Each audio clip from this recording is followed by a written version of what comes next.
சேலம் திருவாக்கவுண்டனூரில் இந்த ஒர்க் பண்ணியிருக்கோம். இது முதல் முறையாக இந்த ரூஃபிங் நாங்கள் ட்ரை பண்ணியிருக்கோம். ஃபிலிம் ஷீட், அதாவது பேனல் ஷீட்னு சொல்லுவாங்க. இந்த ஷீட்டில் வந்து நாங்கள் சைடு வாலும் ரூஃபிங்கும் பண்ணியிருக்கோம். இந்த ஷீட் வந்து 10 வருஷம் வாரண்ட்டி கொடுக்குறாங்க. அது இது எதுக்காக யூஸ் பண்ணலான்னா, சாரல் வீட்டுக்குள்ளே வராததுக்கு, அப்புறம் அந்த வெண்டிலேஷனுக்கு, இந்த மாதிரி இதுக்கெலாம் வந்து நம்ம ஃப்ரேம் ரெடி பண்ணி அந்த ஃப்ரேமில் இந்த ஷீட்டு ஸ்க்ரூ பண்ணி இதை யூஸ் பண்ணலாம். இது வந்து இந்த பண்ணை வீடுகள், மாட்டுக்கொட்டாய் அமைக்கிறதுக்கு இந்த மாதிரிலாம் இதை யூஸ் பண்ணுவாங்க. நான் வாங்கி சிட்டியில் யூஸ் பண்ணலான்னு சொல்லிட்டு இதை வாங்கி ஃபஸ்ட் டைம் யூஸ் பண்ணியிருக்கேன். குவாலிட்டி நல்லா தான் இருக்குது, ரொம்ப யூஸ்ஃபுல்லாக இருக்குது. இது என்ன, ஒரு சின்ன பட்ஜெட்டில் ஒரு சைடு வால் மறைச்சிக்கலாம், இந்த மழை தண்ணி உள்ளே வராமல் பார்த்துக்கலாம். இந்த பில்டிங்களோட சைஸ் பார்த்திங்கன்னா நான் பண்ணியிருக்கிறது 4x12 அப்புறம் 7x12. சைடு வால் 7x12, ரூஃப் பார்த்திங்கன்னா 4x12. இதை அப்படியே சைடு ஒன்று மறைச்சி இதை பண்ணியிருக்கேன். அதேமாதிரி பார்த்திங்கன்னா நடுவில் வந்து ஓவர் வைப்ரேஷன் வரக்கூடாதுன்னு சொல்லிட்டு இது நான் கட்டுக்கம்மியும் போட்டிருக்கேன். ஃபுல் வீடியோ நிறையா இருக்கிறதுனால இப்போ நான் ஒரு பாதி வீடியோ மட்டும் போட்டிருக்கேன். 2வது வீடியோ அடுத்த வீடியோவில் போட்டுடுறேன். அதாவது வேண்டிய சைஸுக்கெலாம் ஃப்ரேம் ரெடி பண்ணிக்கிறேன். ஃபஸ்ட்டு நாங்கள் 1x1 ஸ்கொயர் டியூப்லேயே ஃப்ரேம் ரெடி பண்ணிக்கிட்டோம். அடுத்தது 4x2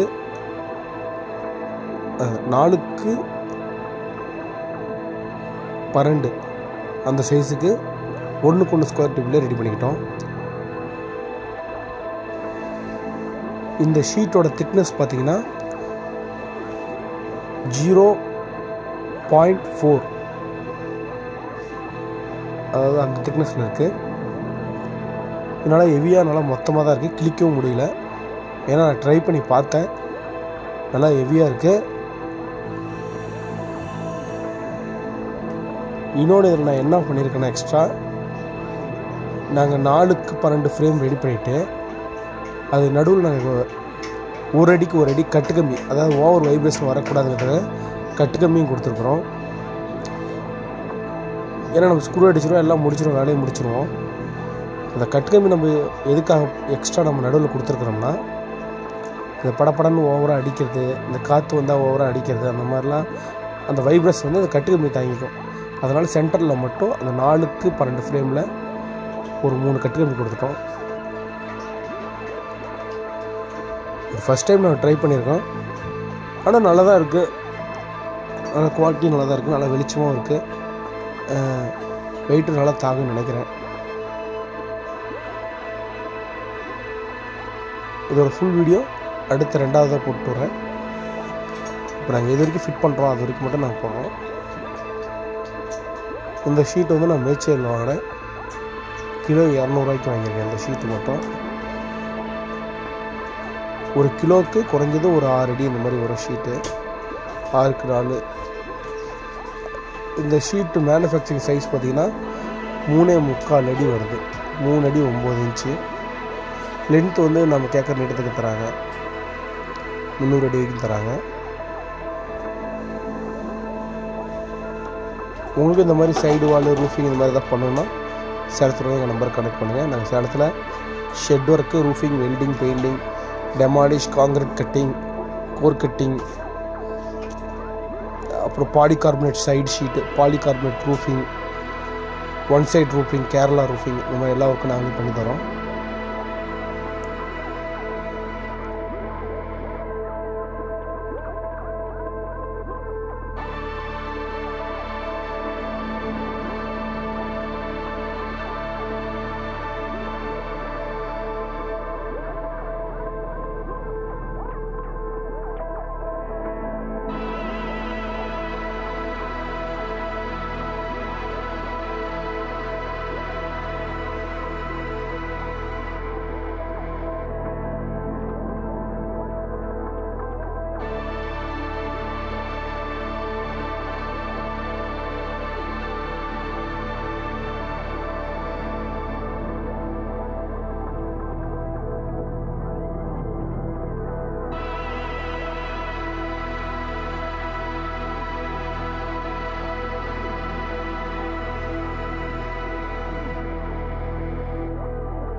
இது 3/4 இன்ச் ரூஃபீஸ்க்கு யூஸ் பண்ணியிருக்கேன். இதில் பார்த்தீங்கன்னா வாசர் வந்து கலாய் வாசரில் உருவா ரவுண்டு சைஸுக்கு வாசர் இருக்குது. அந்த வாசர் எக்ஸ்ட்ரா அதில் யூஸ் பண்ணியிருக்கேன். இதுக்காக மேற்கொண்டு கிழிஞ்சிடக்கூடாது அப்படிங்கிறதுனால. இந்த ஷீட்டு நம்ம ஸ்க்ரூ அடிக்கும்போது நல்லா இழுத்து பிடிச்சி நீட்டாக ஸ்க்ரூ அடிக்கணும். ஷீட்டு காஸ்ட்டு ரொம்ப கம்மி தான். குறைஞ்சது உங்களுக்கு சதுரடிக்கு இந்த ஷீட்டு பார்த்திங்கன்னா ஒரு 10 ரூபாய்க்கு 8 ரூபாய்க்குள்ளே அடங்கும். இது எந்த மாதிரிலாம் ஃபிட் பண்ணலாம், எப்படிலாம் பண்ணலாம், நீ வருங்காலத்தில் இதில் எதுக்கெல்லாம் யூஸ் பண்ணலாம் அப்படிங்கிறத நான் ஓனாக அப்லோட் பண்ணுறேன். இன்னும் எந்தெந்த மாதிரி ஷீட்லாம் இருக்குதோ, புதுசாக என்னென்ன வருதோ அது எல்லாத்தையும் நான் உங்களுக்கு அதோடய தன்மையும் அது எவ்வளோ தாங்குங்கிறதையும் உங்களுக்கு ஒவ்வொன்றா சொல்லி வீடியோ அப்லோட் பண்ணுறேன்.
இந்த ஷீட் வந்து கத்தி, பிளேடு, கூரான ஆயுதம் வச்சா மட்டும்தான் கிளியுதை தவிர மற்றபடி ஓங்கி குத்தினாலோ இல்லை எட்டி உதச்சாலோ கல் எடுத்து அடித்தாலோ கிளியில் அந்தளவுக்கு நல்லா தான் இருக்குது.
நீட்டாக ஃப்ரேம் செட் பண்ணியாச்சு.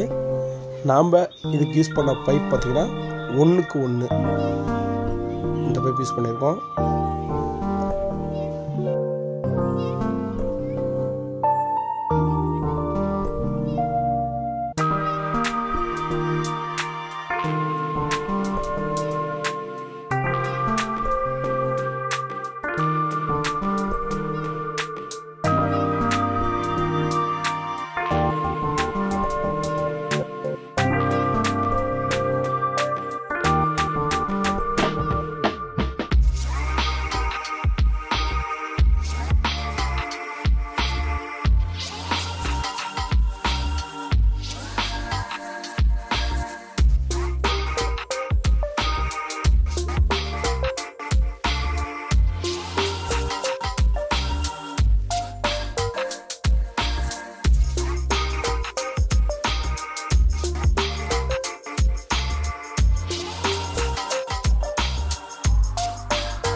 தொண்ணூறு சதவீதம் வெல்டிங் ஒர்க் எல்லாத்தையும் நம்ம முடிச்சிடணும்.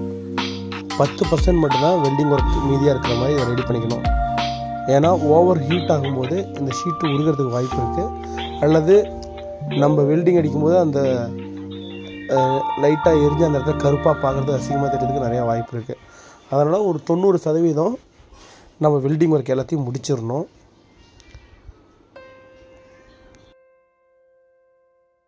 நாங்கள் எப்படி வெல்டிங் அடித்தோம், எந்த மாதிரி செட் பண்ணோம் அப்படிங்கிறத உங்களுக்கு நான் 2வது வீடியோவில் அப்லோட் பண்ணுறேன். ஏன்னு பார்த்தீங்கன்னா வீடியோ லென்த்து அரை மணி நேரத்துக்கு மேலே போகிறதுனால கட் பண்ணி போட்டிருக்கேன். இப்போ இது ஃபிட்டிங் பண்ணியாச்சு.